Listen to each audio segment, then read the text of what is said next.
Hello दोस्तों, आज से मैं एक नई प्लेलिस्ट बना रहा हूँ जिसमें मैं अपने काम से रिलेटेड कि मैं क्या काम करता हूँ डेली बेसिस पे या फिर मैं मेरे को काम करते हुए क्या चैलेंजेस आ रहे हैं उससे बेसिस मैं वीडियोस बनाऊँगा। ज़्यादा लंबी वीडियो नहीं रखूँगा, छोटी वीडियोस रखूँगा। कोशिश करूँगा 7 से 8 मिनट या मैक्सिमम 10 मिनट में ख़त्म हो जाए। इसमें कोई एनिमेशन वगैरह नहीं रहने वाली है, बिल्कुल स्टोरी की तरह आपको बताऊँगा कि मैं क्या कर रहा हूँ। ठीक है? तो चलो बताता हूँ कि आजकल क्या चल रहा है मेरे काम में। तो मैं एक एविएशन या फिर आप बोल सकते हो एक एयरलाइन डोमेन के लिए काम कर रहा हूँ इस समय। यूएस की एक एयरलाइंस है और इसमें मुझे काम दिया गया है कि मुझे यूएस गवर्नमेंट की तरफ से एक एपीआई है, एक उनकी संस्था है, जिसका मैं नाम नहीं लूँगा, लेकिन वो एक एपीआई जो है उन्होंने अवेलेबल करा रखी है कि आपको उस एपीआई के थ्रू आप डेटा डाउनलोड कर सकते हो। जैसे मान लो मुझे किसी पर्टिकुलर डेटा सेट को डाउनलोड करना है तो उन्होंने वो उस तरीके की एपीआई जो है अवेलेबल करा रखी है। उसके लिए हमको बस एक एपीआई की चाहिए होता है ताकि हम लोग ऑथेंटिकेट कर सकें। तो उसको करने का क्या मेथड है कि उसमें कुछ एक फॉर्म वगैरह रहता है, मतलब 4-5 फील्ड रहते हैं, उसमें अपना नाम लिखो, अपनी कंपनी का नाम लिखो और वो मेल के थ्रू आपको एपीआई की भेज देंगे। तो एक बार अगर आपने एपीआई की जनरेट कर ली, अब आप उनकी एपीआई को हिट कर सकते हो। तो जनरली जब भी आप इस तरीके से काम करते हैं कि आप किसी एपीआई को हिट करना चाहते हैं और वहाँ से डेटा डाउनलोड करना चाहते हैं, तो जिन्होंने भी वो एपीआई क्रिएट करी होगी वो आपको डॉक्यूमेंटेशन भी देते हैं। तो इन्होंने डॉक्यूमेंटेशन दे रखा है और उसमें बता रखा है कि आपको फलाना टेबल का डेटा चाहिए तो आपको किस तरीके से एपीआई को हिट करना है। तो बेसिकली पाथ दिया रहता है। For example www.http/ and then उनकी जो भी वेबसाइट का नाम है .gov और उसके बाद स्लैश करके आपका एपीआई का पाथ रहता है, राइट। मान लो डेटा माइनस एपीआई स्लैश और उसके बाद अपनी टेबल का नाम आपको देना है और उसके बाद आपको ऑफसेट भी देना है, क्योंकि इस एपीआई की एक लिमिट है कि ये एक बारी में 750 से ज़्यादा रिकॉर्ड जो है डाउनलोड नहीं कर सकता। ठीक है, तो आपको स्लैश करके ऑफसेट ऑफसेट इसमें देना है एपीआई में, जब पैरामीटर पास ऑन करना है और हेडर में आपको अपना एपीआई की पास करना है। तो इस तरीके से आप एपीआई कॉल कर सकते हो। तो यार इसमें मुझे जो चैलेंजेस आ रहे हैं ना वो ये आ रहा है कि एक तो जो मेरा डेटा है वो है ऑलमोस्ट 15 लाख, जिसको अगर मैं अंग्रेज़ों की भाषा में बोलूँ तो 1.5 मिलियन रिकॉर्ड्स हैं। 15 लाख रिकॉर्ड हैं इसमें और मुझे चैलेंज ये आ रहा है कि एक बारी में तो 750 रिकॉर्ड ही मैं डाउनलोड कर सकता हूँ। ठीक है, यानी कि मुझे उनकी जो एपीआई है उसको ऑलमोस्ट 2000 अप्रॉक्सीमेट काउंट ले रहा हूँ मैं, कि उनकी एपीआई को मुझे ऑलमोस्ट 2000 बार हिट करना पड़ेगा। अब आप मुझे बोलोगे कि यार आप पूरा डेटा क्यों ला रहे हो, आप तो इंक्रीमेंटल डेटा भी पुल कर सकते हो। तो बात यह है कि यार आई एग्री, इंक्रीमेंटल डेटा पुल करने के लिए उन्होंने एक और तरीका दे रखा है कि आप एपीआई में एक डेट कॉलम है उसको पास ऑन कर सकते हो और उसके साथ ऑफसेट आप देख सकते हो। बट ऐसा है ना कि मुझे पूरा डेटा तो एक बारी में पहली बारी में तो डाउनलोड करना ही पड़ेगा, जिसको हम हिस्ट्री डेटा कहते हैं, राइट। तो उसके लिए तो मुझे डेटा डाउनलोड करना ही पड़ेगा और उसके लिए मुझे उनकी एपीआई को उतनी बार हिट करना ही पड़ेगा, 2000 से ज़्यादा बार। प्रॉब्लम ये आ रही है कि चलो मैं मान लेता हूँ कि मैं सिक्वेंशियल रन कर रहा हूँ और 2000 बार उनके एपीआई को हिट कर रहा हूँ। पहली बार मैंने जीरो ऑफसेट रखा तो पहले 750 रिकॉर्ड्स आ गए। फिर मैंने ऑफसेट 750 रखा तो 750 से लेके नेक्स्ट 750 यानी 1500 तक के रिकॉर्ड आ गए। फिर अगली बार 1500 ऑफसेट रखा तो उससे आगे के 750 रिकॉर्ड्स आ गए। अब कहानी ठीक है चल रही है, मैंने क्या किया, मैंने कहा चलो हिस्ट्री लोड चला के देखते हैं, इसमें मल्टी थ्रेडिंग का कॉन्सेप्ट बाद में अप्लाई करेंगे, पहले एक बार सीक्वेंशियल रन करके देख लेते हैं इसको। तो सीक्वेंशियल रन करके देखा तो 48,000 ऑफसेट तक तो सब सही चल रहा था, डेटा पूरा आ रहा था।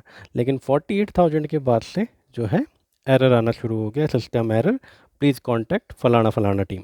अब ये वाला जो सिस्टम एरर है इन्होंने अपनी एपीआई डॉक्यूमेंटेशन में लिखा हुआ है कि जब आप इस एपीआई को हिट करोगे तो एज अ रिस्पॉन्स आपको ये इशू मिल सकता है। अब लिखा हुआ है और साथ में लिखा हुआ है कि आप इस टीम को कांटेक्ट करें। तो अब मेरे पास वही चैलेंज आया कि यार अब मैं ये एरर किसको बताऊं, क्योंकि उनके ऑफिशियल डॉक्यूमेंटेशन में तो कोई ना तो ईमेल आईडी है और ना ही कोई और तरीका है कम्युनिकेट करने का।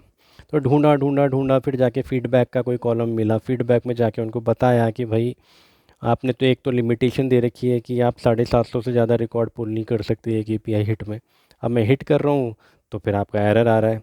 तो उन्होंने बोला अच्छा अच्छा ऐसी बात है, तो उनका रिप्लाई आया कि basically thanks for reaching out to us, और हमने आपका इशू जो है वो डेवलपमेंट टीम को रेफ़र कर लिया है। मीनवाइल आप एक काम करो, ये एक अलग तरीका है, आप हमारी वेबसाइट में जाके एक ब्राउज ऑप्शन है, वहाँ पे जाके अपनी फ़ाइल को जो है डेटा, हिस्ट्री डेटा जो है डाउनलोड कर सकते हो आप। और इस डेटा को हम, आई एम नॉट श्योर, ऐसा शायद लिखा हुआ था कि 3 महीने में रिफ़्रेश करते हैं। एनीवेज वो डेटा हमको इतना फ्रीक्वेंटली भी नहीं चाहिए था, 3 महीने में भी मिलेगा तो कोई दिक्कत नहीं है। तो मैंने कहा चलो ठीक है, ये करके देख लेते हैं भाई। वो डेटा डाउनलोड करा तो पहली बात तो उसे मैनुअली डाउनलोड करना पड़ रहा है, क्योंकि उनकी वेबसाइट में अगर जाओ पर्टिकुलर लिंक में as a dot zip file करके वो पड़ी हुई है। उसे डाउनलोड किया, जिप फाइल को एक्सट्रैक्ट किया तो पता चला वो तो माइक्रोसॉफ्ट एक्सेस डीबी की फाइल्स हैं। मतलब वो एक फ्लैट फाइल नहीं है, एक ऐसी फाइल नहीं है कि जिसको आप प्रोसेस कर सको, कि आपने स्पार्क लिखा कोड और आपने प्रोसेस कर ली TXT file, CSV file, JSON file या एक्सएमएल फाइल। वो है माइक्रोसॉफ्ट एक्सेस डीबी की फाइल्स। तो वो खुलती भी माइक्रोसॉफ्ट एक्सेस डीबी में है। अब एक चैलेंज वो आ गया, तो ये तो यहीं पर ही ख़त्म हो गया कि नहीं भाई माइक्रोसॉफ्ट एक्सेस डीबी तो नहीं चाहिए। तो मुझे बोला नहीं, तुम एक काम करो, तुम एपीआई वाला काम ही इस्तेमाल करो, उसमें देखो क्या है। मैंने कहा चलो 48,000 ऑफसेट तक तो डेटा मैं डाउनलोड कर ही पा रहा हूँ, चलो उतनी एनालिसिस कर लेते हैं। फिर मैंने क्या किया, मैंने मल्टी थ्रेडिंग इम्प्लीमेंट करनी शुरू करी। मैंने कहा यार एक एक सिक्वेंशियली तो मैं एपीआई को हिट नहीं करूँगा, तो क्योंकि 2000 कॉल्स करने के लिए फिर मुझे ऑलमोस्ट 4 घंटा लग रहा है। तो मैंने कहा इसको मल्टी थ्रेडिंग इम्प्लीमेंट करते हैं। तो पाइथन में मल्टी थ्रेडिंग की एक मॉड्यूल है, उसका इस्तेमाल किया। तो उसमें भी क्या चैलेंजेस आने लगे कि मल्टी थ्रेडिंग तो इम्प्लीमेंट हो गई, लेकिन अब एक भी बार मैं एपीआई को कॉल हिट नहीं कर पा रहा हूँ। अब मैं एक बार भी हिट करूँगा जीरो ऑफसेट के लिए तो भी वो सेम एरर मुझे आ रहा है। तो अब मुझे समझ में नहीं आ रहा क्या करें। अब क्लाइंट को जाके यही बताना पड़ेगा कि भाई ये जो एपीआई बनाई है तुम्हारी यूएस की गवर्नमेंट ने, ये किसी काम की तो है नहीं। पहले कम से कम 48,000 डेटा तो आ रहा था, अब तो एक भी डेटा पुल नहीं कर पा रहा हूँ मैं, अपनी जो जॉब मैंने बनाई है उसको टेस्ट ही नहीं कर पा रहा हूँ। एनीवेज यहाँ पे जो आपको लर्निंग मिली होगी वो ये मिली होगी कि बीइंग अ डेटा इंजीनियर हम लोगों को, इसको मैं समराइज़ कर रहा हूँ, basically being a data engineer हम लोगों को कई बार जो अपना डेटा है वो एपीआई से सोर्स करना पड़ता है। उसके अलावा फिर अगर आपको मल्टीपल कॉल करनी पड़ रही है एपीआई को और सीक्वेंशियल मैनर में ना करके आप पैरेलल करना चाहते हो, तो पाइथन का मल्टी थ्रेडिंग कॉन्सेप्ट आप इस्तेमाल कर सकते हो। ठीक है। और और मतलब बेसिकली और क्या लर्निंग बताऊँ मैं इसमें आपको। और दूसरी लर्निंग ये भी थी मेरे को, बेसिकली लर्निंग तो नहीं थी, ये क्वेश्चन था बेसिकली मुझे, कि उन्होंने अपनी एपीआई में ना ये कहीं पे भी नहीं लिखा हुआ था कि आप एक टाइम पे कितनी एपीआई कॉल्स कर सकते हो, या फिर 24 घंटे के अंदर अंदर आप कितनी एपीआई कॉल्स कर सकते हो। क्योंकि मुझे डर लग रहा था उनकी एपीआई को 2000 बार कॉल करने में। मैंने कहा यार इतनी बार कॉल करूँगा तो ऐसा तो नहीं है कि इनके बैकएंड सर्वर पे लोड आ जाएगा, क्योंकि एक तो मैं इस बैकग्राउंड से आता भी नहीं हूँ। ठीक है, लेकिन फिर भी मेरे को इतना तो अकल है कि भाई एपीआई हिट करूँगा तो बैकएंड में कोई सर्वर होगा, वो तुम्हारी सर्विस को रिक्वेस्ट करेगा, या जो रिक्वेस्ट तुमने करी है उसको सर्व करेगा रिक्वेस्ट को, और रिस्पॉन्स में वापस भेजेगा। तो कोई तो इंफ्रास्ट्रक्चर बैकएंड में भी होगा। तो मेरे को ये क्वेश्चन था, मैंने अपने आर्किटेक्ट से भी पूछा कि भाई मैं मल्टी थ्रेडिंग इम्प्लीमेंट कर दूँ, अब मैं एक बारी में 10-10 रिक्वेस्ट भेज रहा हूँ विद इन 40 सेकेंड्स। ठीक है, पहले 40 सेकेंड में भेजा 10 रिक्वेस्ट, फिर नेक्स्ट 10 रिक्वेस्ट। अब मैंने कहा इतना बॉम्बार्ड करूँगा मैं रिक्वेस्ट को, कहीं वो लोग बोलेंगे भाई कहीं साइबर अटैक तो नहीं हो गया हमारे ऊपर। तो मैंने बोला भाई इनके एपीआई के डॉक्यूमेंटेशन में तो कहीं पे भी कोई भी रिस्ट्रिक्शन नहीं लिखी हुई है। तो आर्किटेक्ट ने भी बोला हाँ मुझे भी नहीं मालूम, आप ट्राई करके देखो। तो वही ट्राई करके देखा कल रात को, तो मैं 40 बार 40-40 रिक्वेस्ट भेज दी थी मैंने मल्टी थ्रेडिंग की का हेल्प लेके। तो कैसे करा था वो मैं बता देता हूँ आपको। ऑलरेडी 9 मिनट की वीडियो हो गई है, सॉरी फॉर दैट, बट थोड़ा सा ये भी एक अच्छा कॉन्सेप्ट है। तो 40 थ्रेड मैंने कैसे इस्तेमाल करे, तो बेसिकली आपके पास 40 कोर होने चाहिए, तो आप 40 थ्रेड आप रन कर सकते हो।